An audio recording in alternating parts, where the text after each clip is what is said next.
こんにちは。私はHakon です。今日から日本語を学び始めます。So, hello, my name is Hakon, and today I am beginning to learn Japanese. Again, a little bit of a backstory. 30 years ago, yes, that is 30. That is a long time. I was finished in Norwegian 3-year secondary school, and I went on to the equivalent of sixth form college, high school, depending on where in the world you are, which is the highest level of schooling in Norway before you get on to higher education, which is your polytechnics and your, I suppose, in those days, and your university level studies. And I was part of an interesting experiment because the year that I started my high school, let's call it high school, we had the option in one of the schools in Bergen, where I'm from, in Bergen, Norway, to have Japanese as a foreign language. This was a brand new thing. I don't think it actually lasted that long. But it was quite interesting, an option. And when you applied for the school, you could actually put in a little code that said you want to get to this school and you want to have Japanese. It wasn't my idea, actually. One of my friends, he sort of tipped me off about it, and sort of we thought it would be fun to go to the same school, and so we both put that on our application form, and I was the only one of us who got in. So he went to another school, and I had to make new friends, which is fine.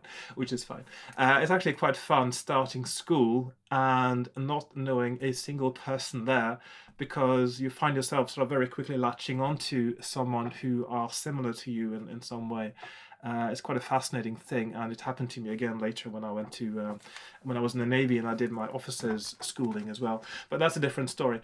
Anyway, so I had 3 years of Japanese in school, and I suppose that would be the equivalent of about 1 year of full-time study at university level. And of course restricted to just the language bit. If you did Oriental studies at university, you would also learn probably more about the culture and literature and all those things of Japan and the Orient, and not just the language as part of a full-time study. But we did learn Japanese, and it's I didn't realize, I think, until I started doing Japanese, that I really loved learning languages. I mean, my English was fine. I was quite good at English. I read English a lot, and I watched television that helped me learn English better. During the weekends, I would watch the satellite TV, for instance, things like that. So English is and was, I think, my favorite language back then as well. Norwegian, yeah, I like Norwegian too, of course, being Norwegian, but I don't know, but my English has a special place in my heart because it's such an interesting and convoluted language as well. If you start looking at the grammar of English, it is really complicated.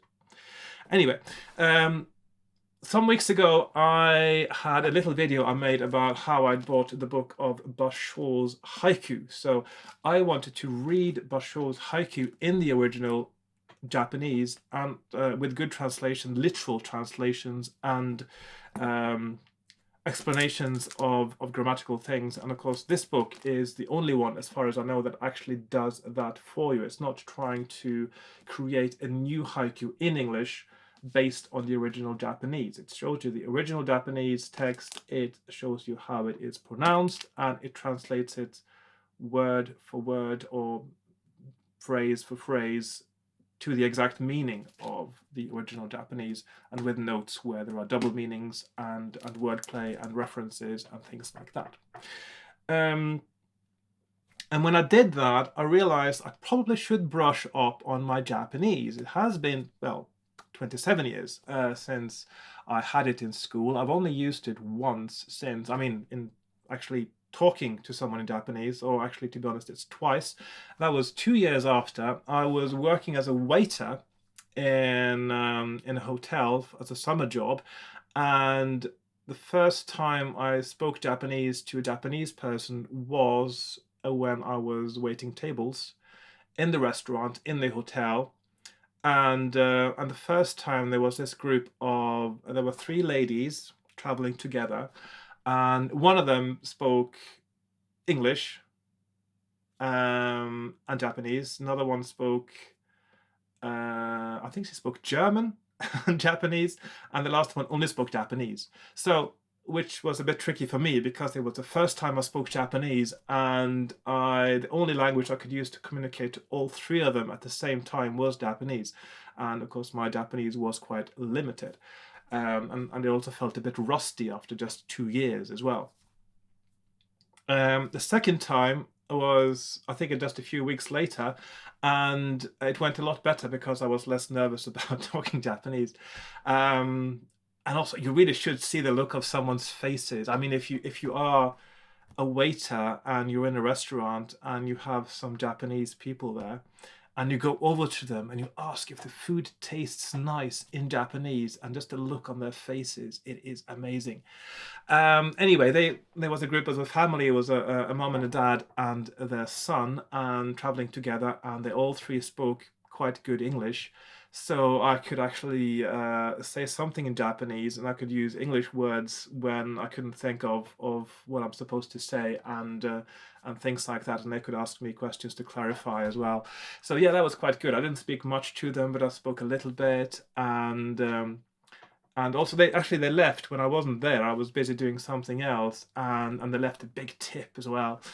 And so they sort of say, "Oh, give this to waiter who speaks Japanese."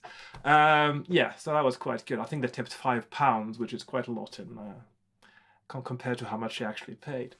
Anyway, so yeah, Japanese, very fascinating language. Japan, a very fascinating culture and fascinating history. And in order to appreciate the poetry of Japan, I was thinking it's time for me to brush up on it. And I thought I'll make a video series about my relearning it as well. And I'm not a good teacher of Japanese, but I was thinking taking you through my learning process of relearning Japanese might actually perhaps help someone else also learn Japanese or find it more interesting and fascinating. And so I'm going to take you with me on this journey. I'm going to make a kind of vlog, I suppose, of this. And I made my webcam software just gave me a notice there that I might have dropped some frames. I don't know what happened there. Anyway, if there is a glitch in the video just before this bit, then that's something strange happened. Anyway, so this is my just introductory video about this. I'm the sort of wherefores and the whys. So I'll just run you through what I've got on learning materials now. So I've got my this is my Japanese book from school, actually. Good old book. It's called Nihongo Shouho, which I believe, if I remember correctly, it means Japanese. So that is Japan language, and then it's first steps. So the first steps, Japanese first steps. That's what it means. Nihongo Shouho. And in it, I've also got, oh, actually, it's quite fascinating. I'll just show you this one.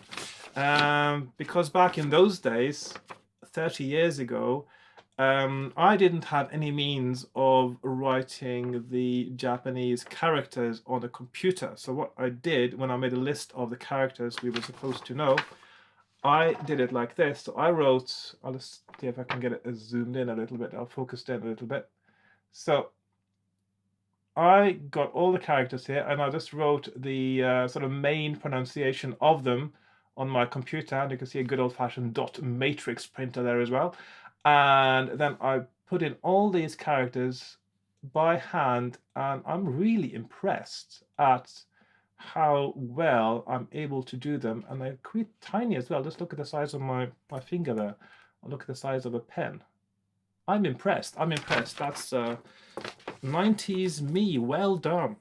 Okay, so I'm going to have a look at this book again and see, of course, if I can glean some information from it.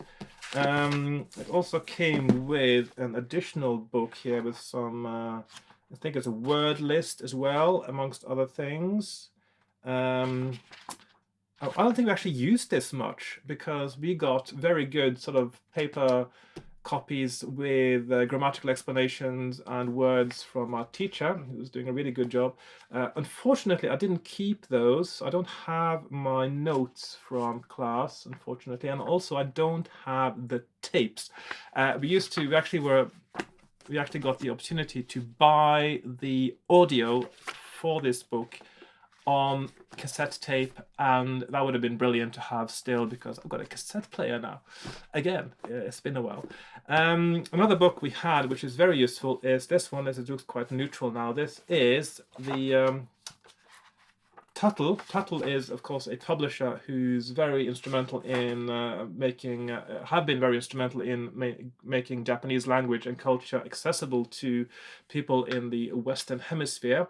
And this is a guide to reading and writing Japanese, which is a little bit of a misnomer of a title, I think, because all it does is showing you the characters. So you've got all the basic characters, all the Chinese-based characters that you will learn in Japanese primary school, and it tells you what they mean, it tells you how to draw them, or write them, I suppose you should say.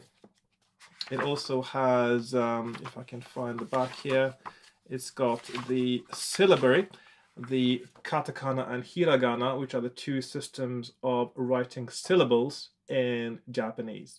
And I'll get back to what those three character systems are in a future episode, probably my next one. This is episode 0, I suppose. Now, just to get back to my teacher from school, I Googled him a while back, and I noticed something very interesting, because not only was I was able to find out that he'd been learning about language learning and teaching in the University of Kyoto, I believe. Was it Kyoto? I can't remember for sure now. Does it say? No, Hiroshima. So, and Hiroshima, for those of you who don't get that, it's how you actually pronounce Hiroshima. When we in the West talk about Hiroshima, a Japanese person will think, well, that's not right, it's Hiroshima. And I'll talk more about things like that as well later. But I looked him up, and he'd been to the University of Hiroshima and learned about language learning and teaching. And at the moment, I believe he is working at the University of Bergen at the Department for Oriental Studies. And when he learned about language learning and teaching, of course, when he studied that, he was focusing on how foreign speakers learn Japanese, of course, as a sort of a specialty or a sort of an in-depth study. So I realized then when I Googled him, I found that he had published books on Japanese grammar. And one thing I wanted when I was relearning Japanese now was a good set of books on Japanese grammar, quite a comprehensive set. And I noticed that price-wise, actually the ones that he wrote cost about the same as your sort of well-established English language ones. So now I've actually got 2 volumes of Japanese grammar written in Norwegian, of all things. So while I'm talking to you now in English, and I will make these videos in English, I'm going to be referring to a grammar that is in Norwegian, and that is actually a good thing, and I'll tell you why. It means that I have to actually explain things to you in English, and by explaining things from something written in a different language into English, I will actually learn it better myself. So I think that is a brilliant thing. So I wanted to buy this set of books here, written by my Japanese teacher from school, to support his work, of course. I think he's done a good job, and it looks like a very well-made set of books, although one of the volumes comes with a lot of errata as well. I'm not sure if there are any errata for I think there should have been errata for the first volume as well, but they weren't available anywhere. I only found it for the second book, but I've actually seen some errors in the first one as well, but that's not a big deal. I notice these things when I read, so there's probably not going to be anything that's going to skew my knowledge of Japanese grammar, as it were. So in addition to those things, I have, and of course I got my haiku, but I thought haiku probably isn't the best thing to only read when you're trying to learn the language. So I also got, this is Japanese short stories for language learners, and this is a dual language book, so it's written in Japanese, and it's got word lists, and it's got an English translation as well. So you got this sort of side by side, so Japanese on one side and English on the other. And all the Chinese characters have little sort of syllabary characters written above them, so you can see how they're pronounced, which is, I believe it's called furikana. I'm not 100% sure now, but yeah. And also got another one as well, Japanese short stories for beginners, same principle. Although this one does it a bit differently, it's not opposite pages, it's paragraph by paragraph, first Japanese and then English, Japanese, English, etc. So that will help me sort of get a natural writing just to read. And the Japanese stories one also comes with a CD, so I can listen to it as well, which really will help, because there is one aspect of Japanese we didn't really learn so much about in school, and that was tone. Because like many languages, people don't realize most languages are tonal in some way or other. It's just that in some languages it gets a little bit more focused, because there are so many distinctions that are made based on tone at a syllable level. And then I'm talking about Chinese primarily, and of course Chinese, Vietnamese, of course Cantonese. When I say Chinese, when we say Chinese, when most people say Chinese, we're actually talking about Hanese, the language of the Han people, also known as Mandarin Chinese. But there are lots of other varieties of Chinese, of course. So in Japanese, you have two tones that are used contrastively and in both words and sentences. And but of course, it is quite a tricky subject, because in Japan, people actually use tones differently. So it's not the most major thing to learn about, but it's going to be new to me, and I'll be interested to learn a little bit more about it as I go along. So I think that's about it for my introduction now. So this is my introduction to my new project, my new vlog, as it were, where I will be learning Japanese again. And next time, I believe I will start talking about phonology and about some of the first characters that we encounter when we learn Japanese. So certainly the first ones one should be learning. And so I will talk about the 3 character systems next time. I will talk about hiragana, katakana, and kanji. And I will talk about different ways of transliterating Japanese into Latin alphabet. There are a few different ways of doing it, and I've got my preferences, others do as well. And of course, I also talk a little bit about how that sometimes skews the pronunciation of Japanese as well. I think those would be the main things of my next episode. So if you want to keep along with this video series, please subscribe to my channel if you haven't done so already. And of course, if you don't like it after a while, you can unsubscribe as well. And please like, share, comment, all those things if you find something I do interesting. I've also got a Patreon that anyone, if they feel they want to contribute to my creative work on YouTube or elsewhere, they can donate as low as I think it's about £1.50. I can't remember the exact lowest tier now on Patreon a month, so it's quite a low value starting with. I don't have that many perks on Patreon yet, but there will be more as I get patrons. I think it's quite a lot of work to put things on Patreon, and of course, as long as I don't have any patrons, I don't have any patrons yet. it's sort of I'm doing that and I don't feel like I'm getting anything back for that. But if somebody starts supporting me, I will feel the incentive myself to give incentives to others, if you see what I mean. And I will put things on Patreon for people to do. So far, I've got some sound files that are freely available to use there, from some improvised sessions I've had with a virtual instrument. That may not be interesting to you language learners out there.